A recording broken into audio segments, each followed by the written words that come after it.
পয়লা বৈশাখের দিন আমাদের ব্যঙ্গমা ব্যঙ্গমের ঘোরাটা তো বেশ ভালো হলো।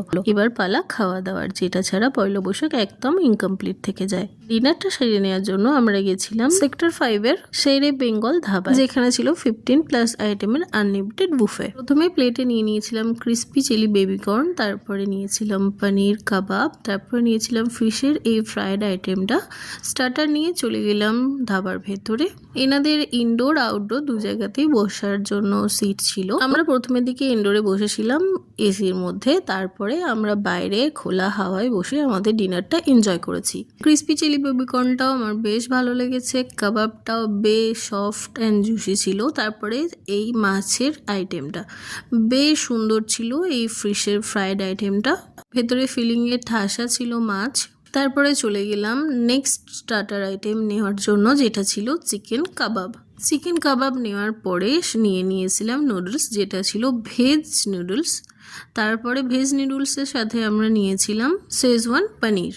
15+ আইটেম, তাই অল্প অল্প করে সবকটাই ট্রাই করার ইচ্ছা ছিল আমাদের। 4 রকম স্টার্টারের মধ্যে কাবাবটা আমার সব থেকে বেশি ভালো লেগেছে। র্যাঙ্কিং হিসেবে আমি সবার প্রথমে রাখবো এই চিকেন কাবাবটা, তারপরে সেকেন্ড রাখবো আমি পনির কাবাব, থার্ড রাখবো আমি ক্রিস্পি চিলি বেবিকর্ন, আর ফোর্থ আমি রাখবো ফিশের ফ্রাইড আইটেমটা। স্টার্টার শেষ করে চলে গেলাম মেন কোর্সে। নুডলসটা পনিরের সাথে বেশ ভালো লাগলো। এবার চলে গেলাম নেক্সট আইটেম ফ্রাইড রাইস নিতে। সাথে নিয়েছিলাম তন্দুরি রুটি, এখানে তড়কা ছিল, বাট আমি তড়কা নিইনি, আমি নিয়েছিলাম চিলি পনির। তারপরে ছিল ডাল ফ্রাই, সেটাও আমি ওভারলুক করে চলে গেলাম চিকেন কষার কাছে।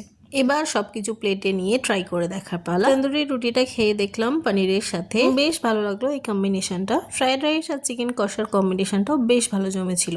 চলে গেলাম নেক্সট আইটেমে, যেটা ছিল বাসন্তী পোলাও, সাথে ছিল চিকেন চাপ। পোলাওটা একেবারে টিপিক্যাল বেঙ্গলি স্টাইল, মিষ্টি মিষ্টি, কাজু কিশমিশ ভর্তি দেওয়া ছিল ওর মধ্যে। পোলাওয়ের সাথে চিকেন চাপটা বেশ ভালো লাগলো খেতে। পোলাও শেষ করে চলে গেলাম নেক্সট আইটেম বিরিয়ানি নিতে। বিরিয়ানি অল্পই নিয়েছিলাম, আর তার সাথে আমি নিয়েছিলাম চিকেন কষাটা। আমার চিকেন কষাটা সব থেকে বেশি ভালো লেগেছে। তবে হ্যাঁ, বিরিয়ানিতে আমি আশাহত হয়েছি, বিরিয়ানিটা আরেকটু ভালো হতে পারতো। সাথে আমরা নিয়েছিলাম ফ্রেশ লাইম সোডা। বিরিয়ানিটা কেওড়া জল আর গোলাপ জলের স্মেলটা আমার একটু বেশি লেগেছে।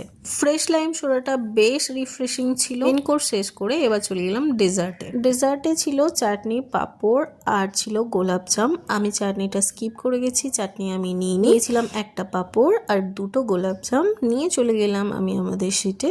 গোলাপজামটা মোটামুটি খেতে ভালোই ছিল, অ্যাজ ইউজুয়াল মিষ্টি তো আমার পছন্দের জিনিস।